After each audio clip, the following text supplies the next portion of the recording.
Bienvenidos, amigos y amigas, a una nueva emisión de nuestro programa Un Café con, aquí en Segundo Paso, Cono Sur. En esta ocasión, con un invitado especial.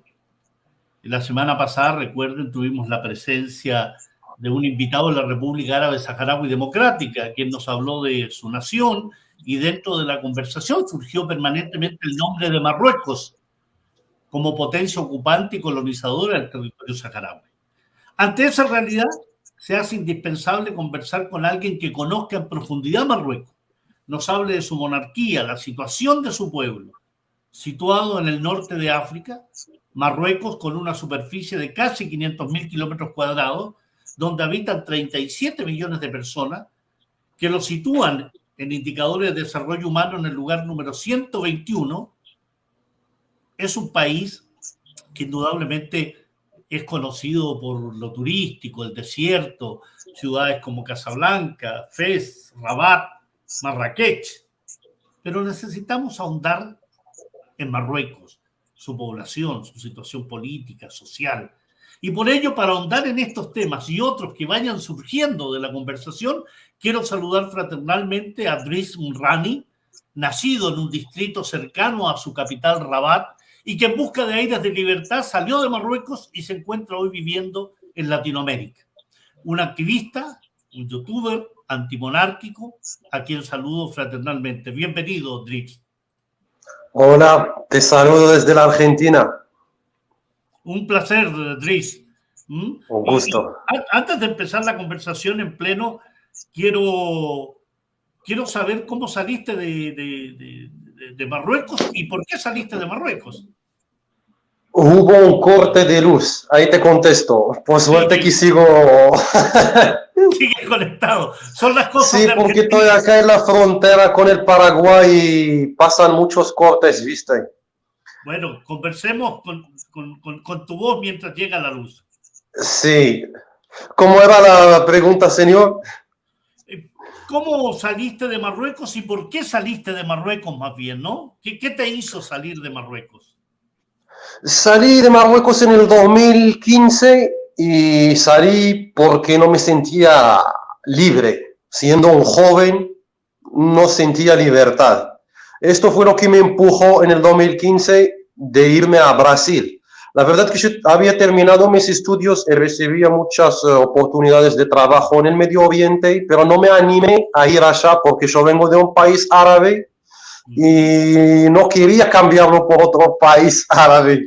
Así que fui hacia Brasil y ahí encontré toda la libertad y así es, porque yo salí en búsqueda de libertad. Driss, bueno, tú hablas de libertad, ¿no? Y ese es un primer elemento. Estamos en plena oscuridad, Driss, ¿eh? Sí, ¿Ves? claro, no hay ni siquiera, se ve como dos ojos que se mueven Sí, ahí, los ¿no? anteojos. Sí, exactamente. Si tienes una vela ahí, incluso una vela nos serviría, pero Sí, ya. Pero mientras tú vas a buscar esa vela para que te vean nuestros televidentes, yo voy a ampliar un poco de qué se trata Marruecos, ¿no? Marruecos es un país magrebí, es del norte de África, es un país que tiene importancia geopolítica y geoestratégica. Ahí podemos ver el mapa que nos coloca Jan con nuestro director. Ese Marruecos ese mapa que ustedes ven en el extremo superior izquierdo se ve Morocco, dice, ¿no? Rabat, al sur de España, al oeste de Argelia, al norte de la República Árabe Saharaui Democrática, en una zona estratégica desde el punto de vista que es la salida del Mediterráneo. Está ahí el estrecho de Gibraltar, una zona rica en petróleo, en gas, en fosfatos, petróleo y gas del cual carece Marruecos y por tanto ha tenido muchas relaciones con Argelia, producto del gasoducto que pasa por ese territorio y que ha significado desde ya un tremendas dificultades producto de las relaciones deterioradas y el rompimiento de relaciones entre Argelia y Marruecos. Primero porque Argelia es un gran solidario y apoyo de la lucha del pueblo saharaui, que recordarán la semana pasada de ese tema. Así que en ese plano, hablar de Marruecos es hablar del Magreb, hablar de Marruecos es hablar de problemas regionales con Argelia, es hablar de ocupación y colonización del Sáhara Occidental, y es hablar también... Ahí tenemos a Driss. Sí, por suerte. Bienvenido. Estaba yo rellenando la situación, Driss, pero Genial. te paso la palabra. Tú hablabas de libertad. ¿Por qué en busca de libertad? Sabemos que Marruecos es una monarquía, por tanto lo que tú refieres es falta de libertad. ¿Cómo se expresa eso, Driss? Bueno, se expresa en que en Marruecos no hay libertad de expresión, no hay libertad de libre elegir tampoco. Por ejemplo, yo no soy musulmán. Yo soy creyente, pero no soy musulmán. Y eso en Marruecos te causará problemas, porque te pueden condenar por eso. También la libertad de expresión, por ejemplo, yo hoy en día soy republicano. En Marruecos tienes que ser sí o sí a favor de la monarquía. Entonces, cuando se meten en estas libertades, es como que te quitan todo, no puedes hacer nada, tienes que seguir la ideología de ellos. Cuando dices ellos, habla en específico del monarca, de Mohamed VI, sí, ¿no? Sí, porque él tiene el poder.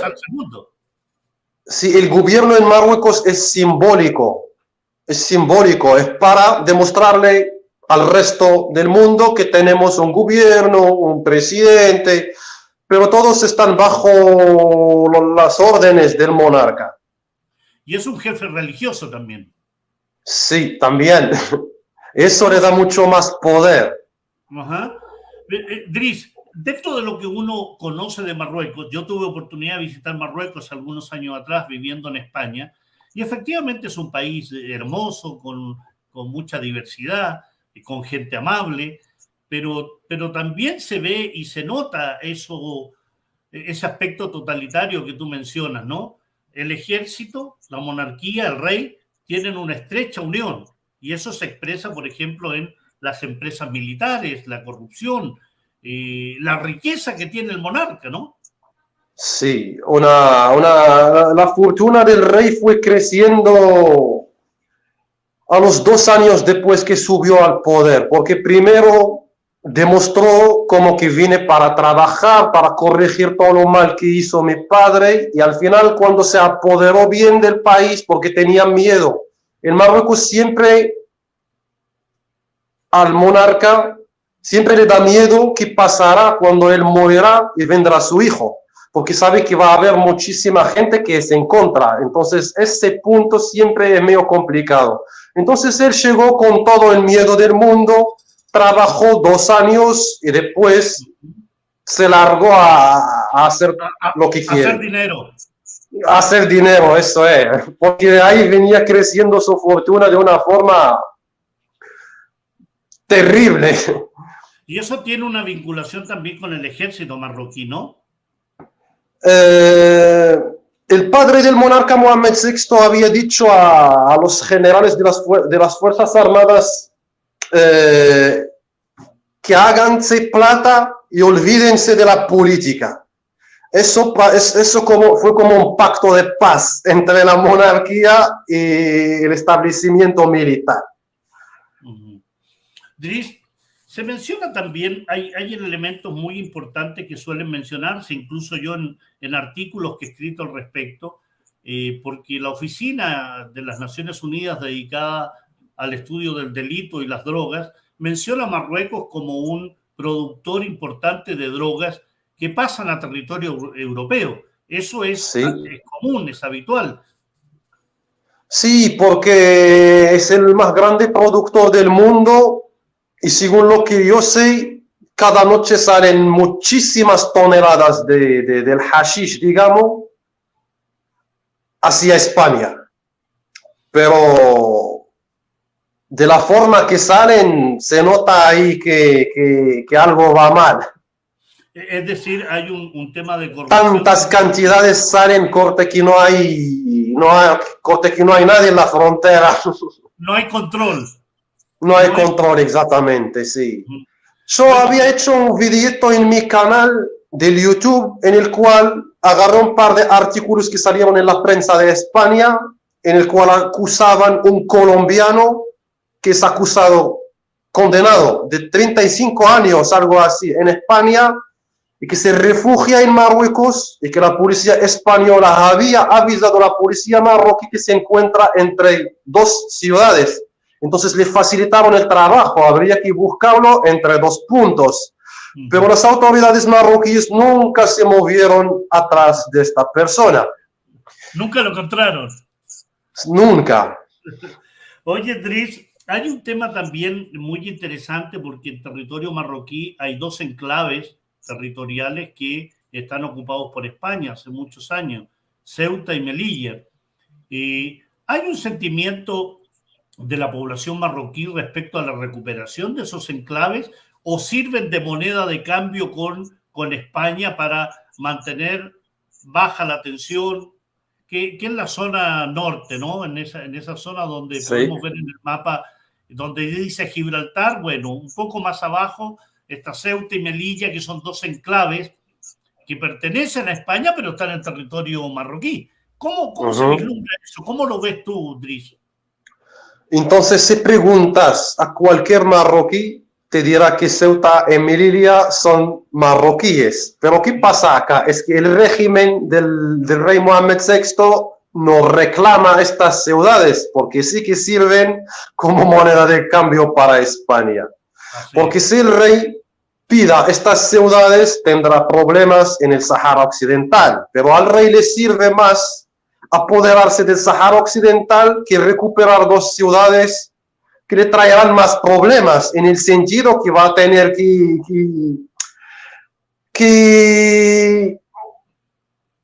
¿cómo explicártelo? Por ejemplo, en todo Marruecos hay manifestaciones, todo el mundo pidiendo trabajo. Entonces, ¿qué hará Marruecos con Ceuta y Melilla si estas dos ciudades vuelvan al control de Marruecos? Entonces, a la monarquía marroquí no les sirve Ceuta y Melilla, pero al revés les sirve el Sahara Occidental.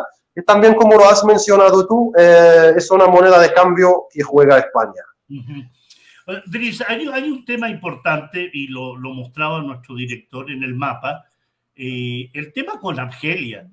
Hay una relación siempre tensa y conflictiva con Argelia, que es el país ubicado hacia el este de Marruecos, un país que no tiene salida al Atlántico, un país que ha tenido dificultades serias con Marruecos, que hoy están con las relaciones diplomáticas rotas. Se suspendió el transporte de gas por territorio marroquí que iba hacia España y hay una serie de discrepancias muy fuertes. ¿Cómo visualizas tú esa relación tensa? ¿Qué responsabilidad tiene Marruecos en ese rompimiento de relaciones? ¿Y qué se debería hacer, en definitiva, considerando que Argelia es el gran patrocinador y apoyo de la causa del pueblo saharaui? Bueno, el problema entre Marruecos y Argelia es viejísimo, porque Marruecos es un país capitalista, Argelia es un país socialista.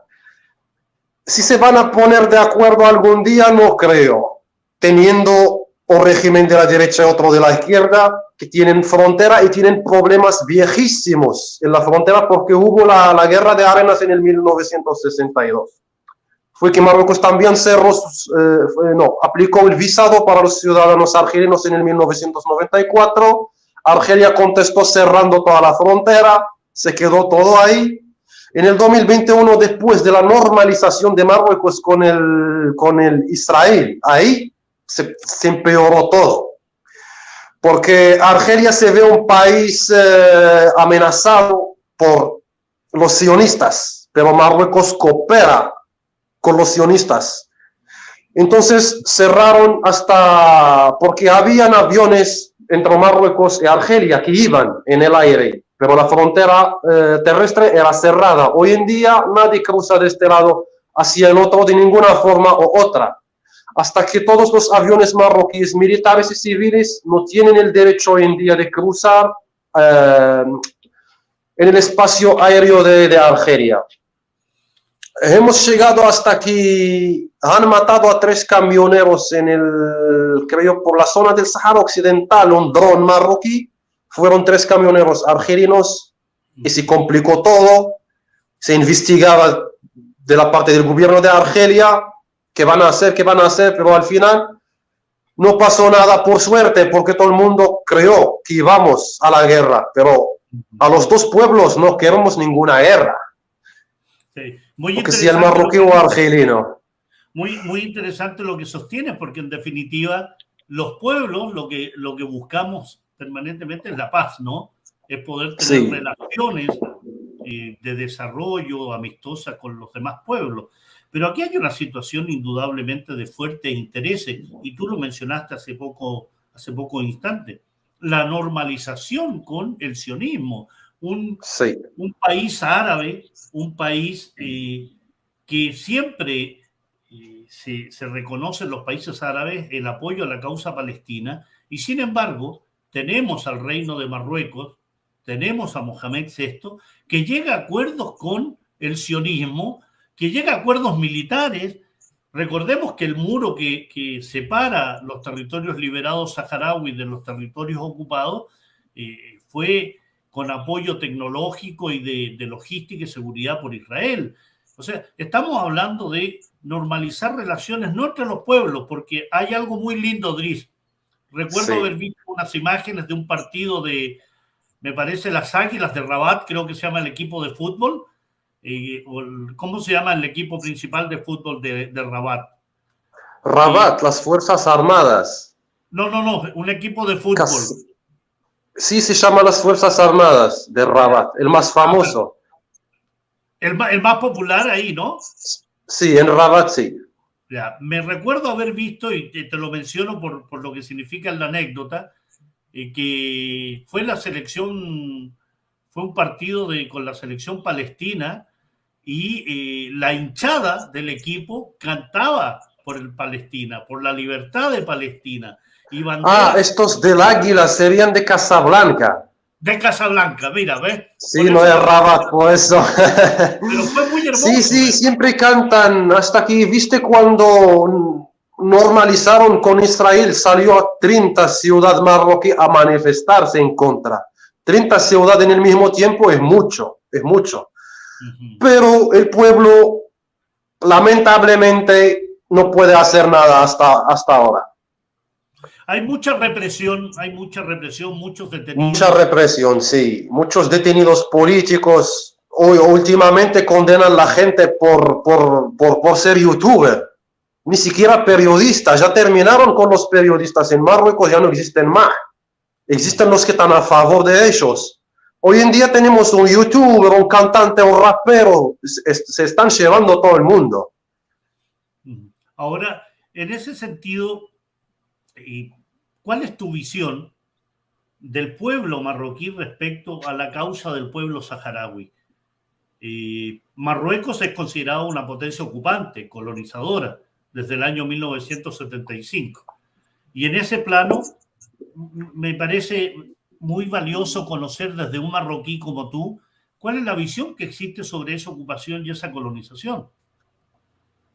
La visión mía y todo mi apoyo es a favor del pueblo saharaui. Y no yo solo, pero toda la oposición afuera de Marruecos están a favor del pueblo saharaui. Pero ¿qué pasa? Dentro de Marruecos le enseñan la cosa mal, le enseñan a odiarle por separatista y al no quererle, y eso complica un poco las cosas. Nosotros vinimos llevando hace muchos años una campaña para hacerle entender al pueblo marroquí que los saharauis no son nuestros enemigos, al revés, son nuestros aliados, porque nosotros y ellos estamos bajo el mando de una dictadura, y le roban a ellos y que nos roban a nosotros también. Por eso nosotros, dentro de los republicanos progresistas, estamos colaborando con los hermanos del Sahara.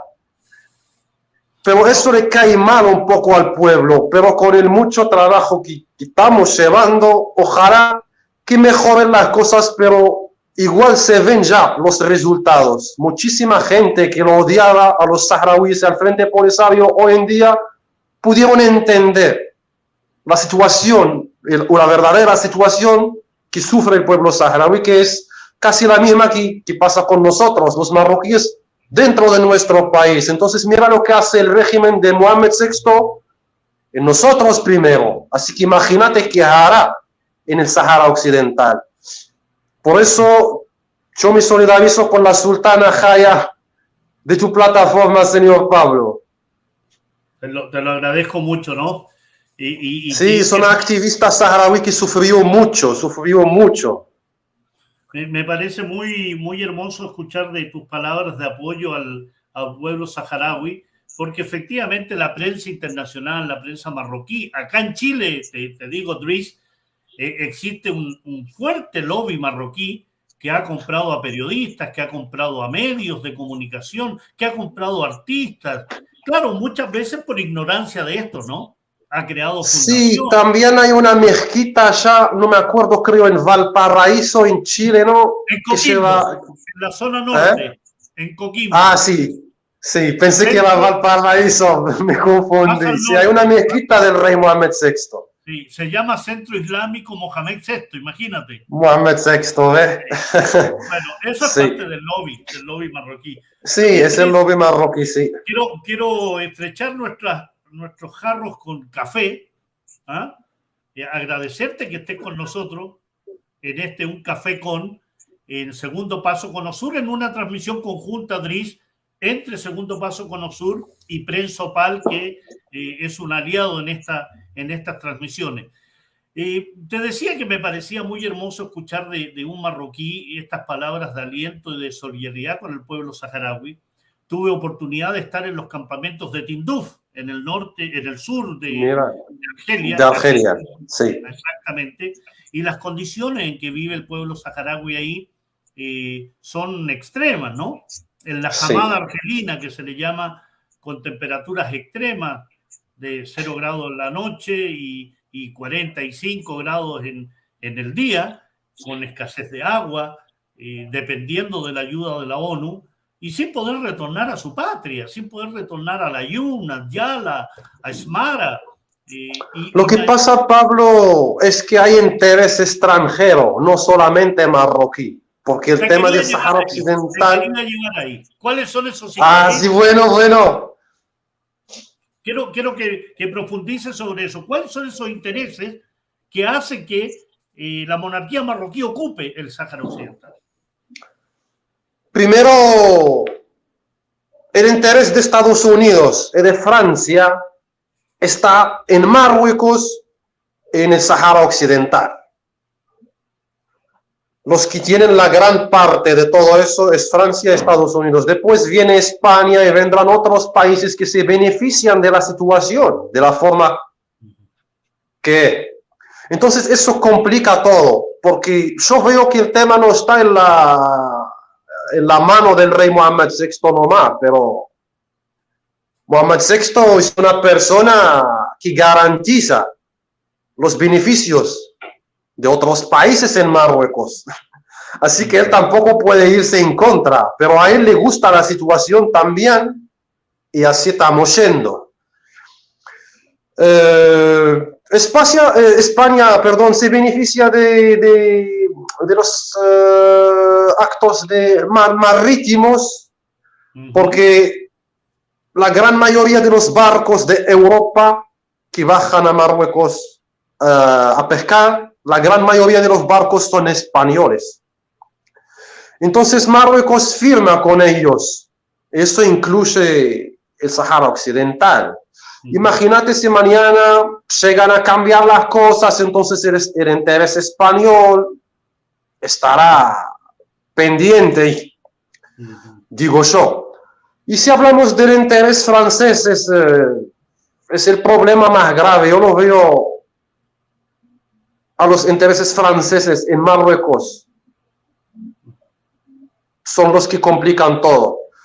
Porque dentro de nosotros se habla siempre de los acuerdos de ex-Levant, de los cuales se habla de la independencia de Marruecos. Pero nosotros, siendo oposición, ni siquiera creemos en esta independencia de Marruecos. Porque Francia cuando salió...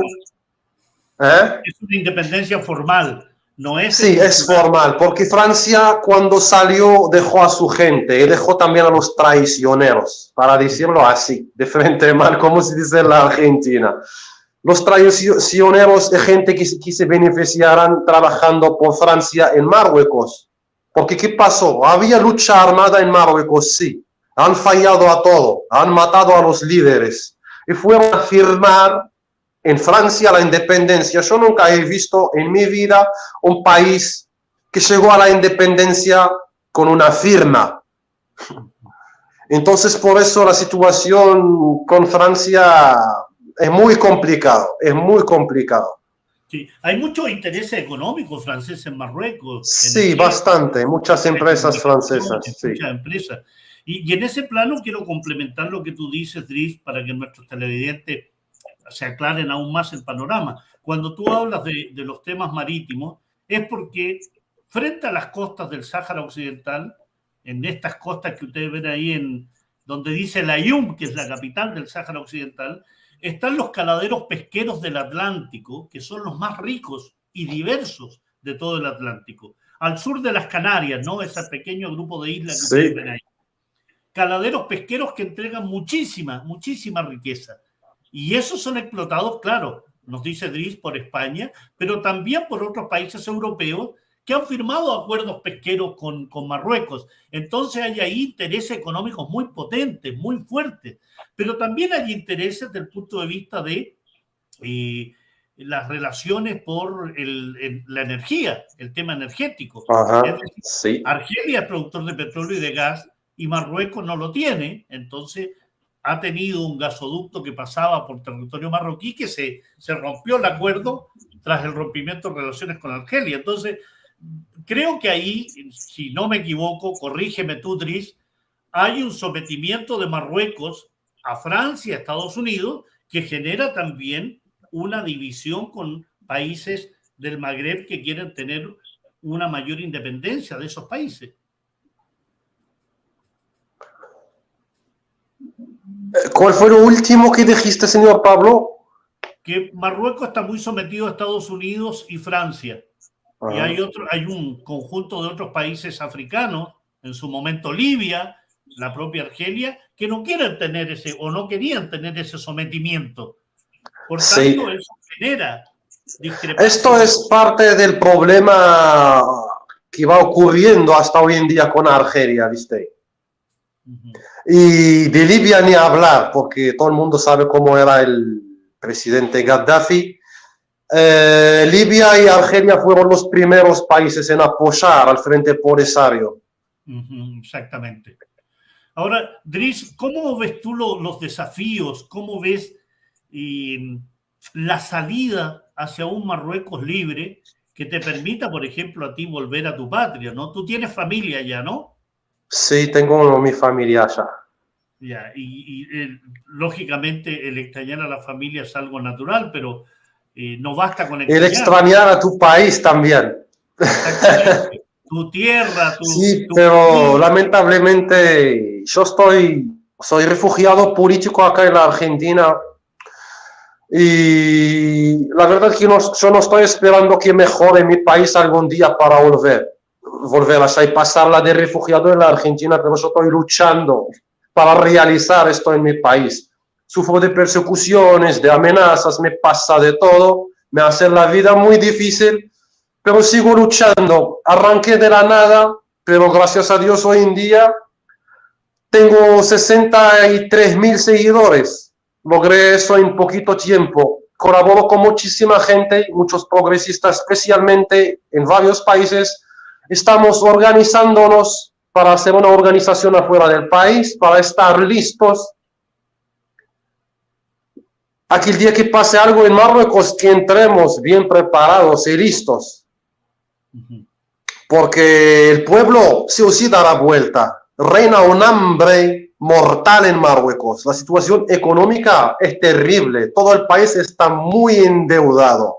Así que no sé hasta cuánto aguantarán, pero caerán solos. Caerán solos porque fundieron el país, porque no le importa nada. Todo el país está endeudado. al FMI, pero al mando del país no le importa nada. Ellos tienen otros pasaportes, tienen su plata afuera en todos los paraísos fiscales. Entonces, ¿qué pasará? Cuando se quebrará el país, se irán y lo dejarán así tirado. Entonces, nosotros estamos trabajando muy duro para entrar en este entonces, para rescatar lo que se puede, porque el país está quebrado, sí, y no es muy fácil solucionar eso porque vienen robando, vienen haciendo lo que quieren porque no hay justicia, no hay nada, tienen a todo controlado. Imagínate si corrompen a periodistas en Chile, señor Pablo, ¿qué harán dentro de Marruecos? Imagínate si sufre una persecución viviendo en la Argentina, ¿qué pasará con la gente dentro del país? A ese punto me refiero. Entonces, el pueblo dará la vuelta por el tema del hambre, porque la verdad que yo veo un par de videos que te tocan el corazón realmente, pero no podemos ayudar a todo el mundo, pero sí que podemos trabajar y prepararnos para entrar al país un día y rescatar lo que se puede. Es esta la idea. Yo quiero quedarme con esas palabras, Driss. Ha llegado el tiempo de despedirnos, pero quiero quedarme con esas palabras de tu trabajo, de a pesar de no estar con tu familia, de estar a miles de kilómetros, hay que cruzar todo el Atlántico para llegar a tu país. Sí, es muy lejos. Pero sin embargo me quedo con esas palabras de estar luchando por un mejor país. Y eso indudablemente alienta que, además de ese trabajo político, también tengas el pensamiento y la solidaridad con la causa del pueblo saharaui, que habla muy mejor de la lucha de Driss Rani, un activista antimonárquico, youtuber. Acudan a su canal, los invitamos, que conozcan ahí el nombre de Driss Rani para que conozcan más de Marruecos, para que sigan a este joven activista marroquí. Ahí está el nombre, búsquenlo, y agradecerte, Driss, estos minutos que nos has dedicado, solidarizar también con tu causa, que es la causa de la libertad de Marruecos, porque no puede ser que en pleno siglo XXI tengamos todavía monarcas absolutistas, ¿no? ¿Ves? En el siglo XXI, sí. Te agradezco mucho el solidarnos con nuestra causa y el tiempo que me has dedicado, señor Pablo. Bueno, un café contigo y no faltará. Muchas gracias. En que volvamos a vernos. Un gran abrazo. Gracias, hasta luego. Bueno, Driss Rani, activista marroquí, joven, un youtuber, de quien destaco absolutamente esa disposición a hablar con un café porque es muy difícil porque la persecución que hace la monarquía marroquí fuera de Marruecos, dentro, imagínense, pero fuera, aquí en Chile lo hemos vivido, ¿no? Comprar periodistas, comprar medios, crear fundaciones para generar apoyos a la monarquía marroquí, se ve todos los días. Así que destaco el valor, la alegría de Driss y desearle que cambie la situación en su país y que pueda volver y reencontrarse con su familia, pero con un país libre. Así que muchas gracias, amigos y amigas. Nos encontramos la próxima semana en un café aquí en Segundo Paso Cono Sur, junto a Prensa Opal.